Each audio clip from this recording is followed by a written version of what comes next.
ఇన్నాళ్ళు దేశంలో ఎన్నో అరాచకాలకు ఎన్నో హత్యలకు కారకుడైన బొబ్బిలిపులి పేరుతో పిలువబడుతున్న ముద్దాయి చక్రధర్ని హాజరుపరచవలసిందిగా కోర్టు వారు ఆదేశిస్తున్నారు.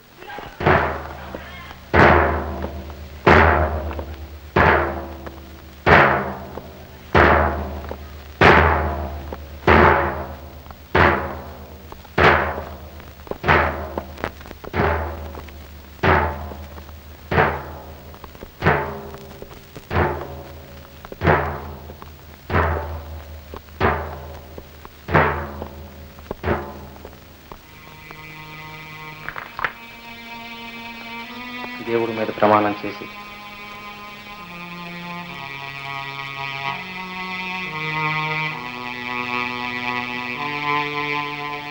దేవుడి మీద ప్రమాణం చేసి అంతా నిజమే చెప్తాం. అంతా నిజమే చెబుతాం. అబద్ధం చెప్పాలి. అబద్ధం చెప్పాం.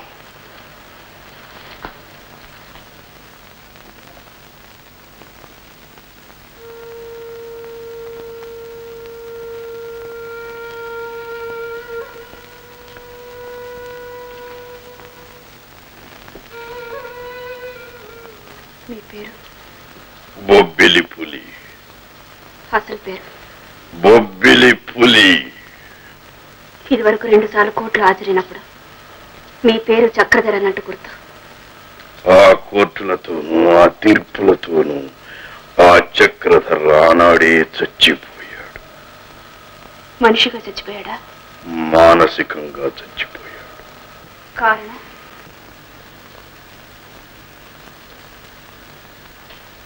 ఈ సమాజంలో ఉన్న కుళ్ళును చూడలేక. మా అందరికీ కనిపించిన కుళ్ళు మీకొక్కరికే కనిపించిందా? మురికి కాలువ పక్కన కాపురం చేసే వాళ్ళకి వాళ్ళల్లో కూడా ఆ వాసన జీర్ణించిపోతుంది. కొత్తగా వచ్చిన వాళ్ళే ఆ వాసన భరించలేక పారిపోతారు. కొత్తగా మీరెక్కడి నుంచి వచ్చారు? నీతి, నిజాయితీ, క్రమశిక్షణ, త్యాగం, ధైర్యం ఉన్న చోటి నుంచి. ఇవన్నీ సమాజంలో లేదు కాబట్టి మీరు బొబ్బులిపులిగా మారి మీ ఇష్టం ఉన్న వాళ్ళందరినీ చంపేశారన్నమాట. ఇష్టం ఉన్న వాళ్ళను కాదు, దేశానికి నష్టం తెస్తున్న వాళ్ళ. ఆ నష్టం దేశానికి మీ వల్లే కలిగిందని మేము అనుకుంటున్నాం. కాబట్టే నన్ను బోనెక్కించారని నేను అనుకుంటున్నాను. చక్కెర ఫ్యాక్టరీ ఓనర్ రాజనాల గారిని చంపింది మీరేనా? అవును. సిమెంట్ ఫ్యాక్టరీ భాగస్తులు భీమరాజు గారిని చంపింది కూడా మీరేనా? వాడి కేసును తప్పుదారి పట్టించిన ఇన్స్పెక్టర్ నాయుడిని చంపింది నేనే. ఏ తప్పుడు కేసు వచ్చినా భుజాన వేసుకుని మోసే లాయర్ కృష్ణమూర్తిని చంపింది కూడా నేనే. హాస్పిటల్లో చేరకుండానే చేరాలని తప్పుడు సాక్ష్యం చెప్పిన డాక్టర్ వెంకటేశ్ను చంపింది కూడా నేనే. సిస్టర్ అన్న పదానికి మచ్చ తెచ్చిన ఆ నర్సును చంపింది నేనే. నా చెల్లెలి జీవితాన్ని నాశనం చేసిన ఆ దుర్మార్గుని చంపింది కూడా నేనే. వాడి బాబుని కూడా చంపాలని ప్రయత్నించింది నేనే. దేశద్రోహి అయిన నా కన్న తండ్రిని చంపుకున్నది కూడా నేనే. అంటే ఈ హత్యలన్నీ మీరే చేశారా? నేనే నేనే నేనే.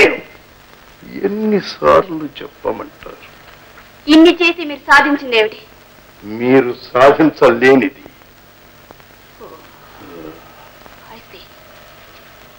తెలియక చేశారా? ఆవేశంలో చేశారా? తెలిసి కావాలని చేశారా? తెలిసి కావాలనే వాళ్ళను చంపాలనే తీసుకువెళ్ళి నరికి ముక్కలు చేశాను.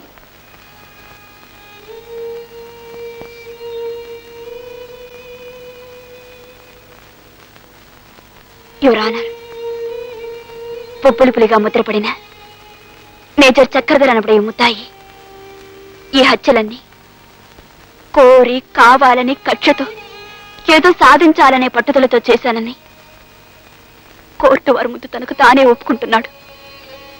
సంఘానికి అతి అవసరమైన అతి ముఖ్యమైన కొందరు వ్యక్తుల్ని కేవలం తన పంతం నెగ్గించుకోవడం కోసం గతంలో తన్ని వాళ్ళందరూ అవమానించారన్న కక్షతో ప్రతీకారం తీర్చుకోవడం కోసమే హత్యలు చేశానని ఒప్పుకున్నాడు. యువర్ ఆనర్, ఇన్నాళ్ళు దేశాన్ని ప్రజల్ని భయాందోళనతో ముంచెత్తిన బొబ్బులి పులిని కఠినంగా శిక్షించి దేశానికి ప్రశాంత పరిస్థితిని ఏర్పరచవలసిందిగా కోరుతున్నాను. యువర్ ఆనర్, మిస్టర్ చక్రధర్ని శిక్షించి న్యాయానికి న్యాయం చేకూర్చవలసిందిగా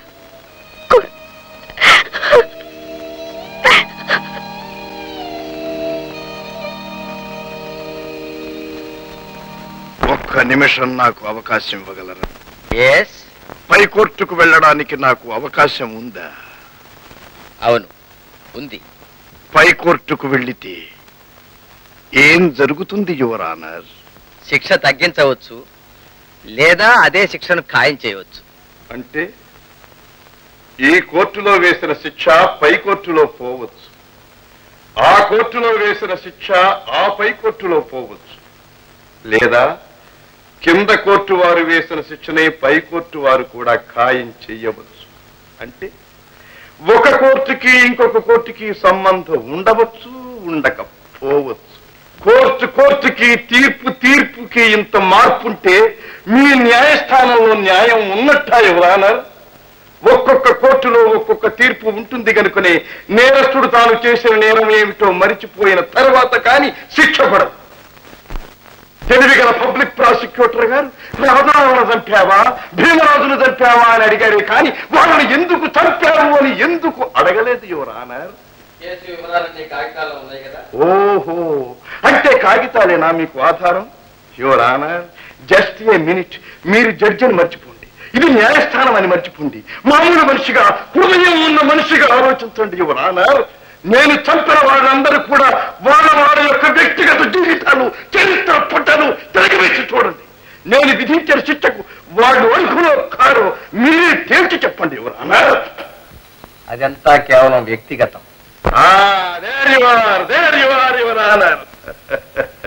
వ్యక్తిగతం.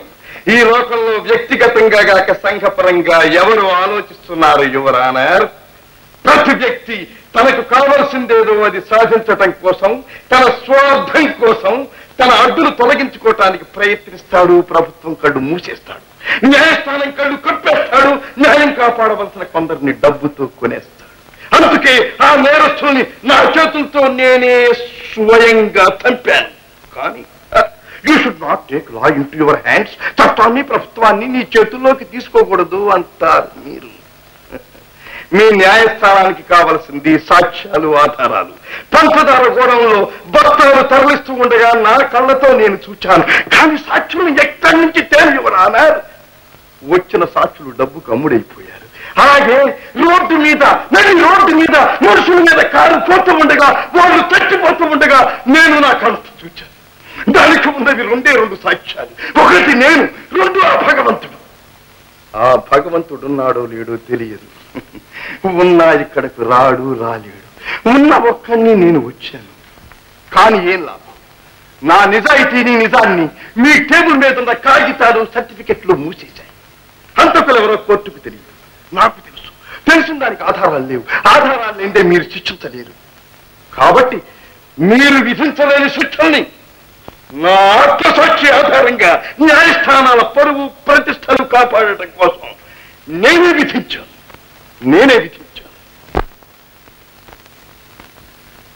ఓకే, ఓకే యువర్ ఆనర్, మీరిచ్చే తీర్పును, మీరు వేసే శిక్షను అనుభవించడానికి నేను సిద్ధంగా ఉన్నాను. కానీ ఆఖరుసారిగా మిమ్మల్ని ఒకే ఒక మాట అడుగుతాను. నాకెందుకు ఈ ఉరిశిక్ష విధించారు? మనుషుల్ని చంపినందుకు. ఓ, మనుషుల్ని చంపితే ఉరిశిక్ష వేస్తారు కదూ. మరి ఆనాడు యుద్ధంలో నేను ఒక్కడిని సుమారు 400 మందిని దారుణంగా చంపాను. అంటే హత్య చేశాను. మరి దానికి నాకు ఉరిశిక్ష విధించలేదే. పైగా నేనేదో గొప్ప ఘనకార్యం సాధించానని మహావీర చక్ర బిరుదం ఇచ్చి నన్ను సత్కరించారు. ఆ సత్కారం దేనికి యువర్ ఆనర్? ఆ బిరుదు దేనికి యువర్ ఆనర్? శత్రువులను చంపినందుకు. శత్రువులంటే మనుషులు కారా? కావచ్చు, కానీ మనకు శత్రువులు. ఏ విధంగా మనకి శత్రువులు యువర్ ఆనర్?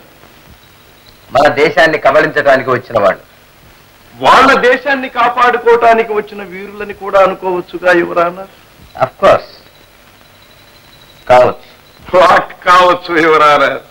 వాళ్ళెవరో మనకు తెలియదు, మనకు సంబంధం లేని వాళ్ళు, మన పొరుగు వాళ్ళు, మనకు తోటి సోదరులు. మనం ఎలా మన దేశాన్ని రక్షించుకోవటానికి వెళ్ళామో వాళ్ళు కూడా అలాగే వాళ్ళ దేశాన్ని రక్షించుకోవటానికి వచ్చిన వాళ్ళు. వాళ్ళను చంపితే సన్మానం, సత్కారం, మహావీర చక్ర బిరుద ప్రదానం.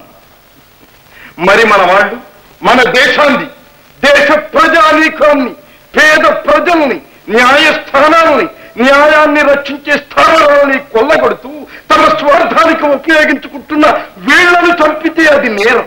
దానికి బహుమానం ఉరిశిక్ష. యువరానా, నాకిచ్చిన మహావీర చక్ర బిరుద ప్రదానం నా దేశాన్ని కాపాడుకోవడం కోసమే అయితే, నా దేశాన్ని పరిరక్షించుకోవటమే అయితే అది ఎప్పుడు కాదు యువరానా, ఇప్పుడు నాకు ఇవ్వాలి. నిజంగా మన దేశాన్ని నేను ఇప్పుడు కాపాడాను. వాళ్ళు మన దేశానికే శత్రువులు, వీళ్ళ మన దేశాభ్యుదయానికే శత్రువులు. వాళ్ళు ముందుకు వచ్చి తుపాకులతో పోరాడారు, వీళ్ళు వెనక్కి వచ్చి వెన్నుపోటు పొడిచారు. వాళ్ళలో నిజాయితీ ఉంది, వీళ్ళలో కుట్ర కుళ్ళు ఉంది.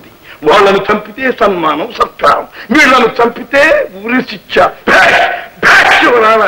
ఇదే మీ చట్టమైతే మీకు, మీ చట్టానికి కోటి వందనాలు. ఇదే మీ న్యాయం అయితే మీకు, మీ న్యాయానికి శతకోటి అభివందనాలు. ఇదే మీ ధర్మం అయితే మీకు, మీ ధర్మానికి అనంత కోటి సాష్టాంగ నమస్కారాలు. జై హింద్.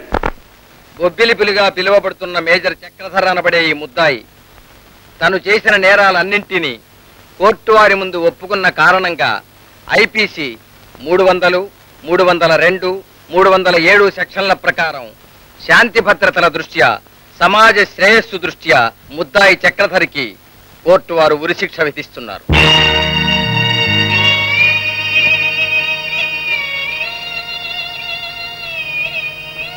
నేరాలన్నీ తనకు తానే స్వయంగా చేశానని ఒప్పుకున్న కారణంగా శిక్ష తగ్గింపు కోసం పైకోర్టుకి అప్పీల్ చేసుకోవడానికి ముద్దాయికి అవకాశం కూడా కలుగజేస్తున్నారు.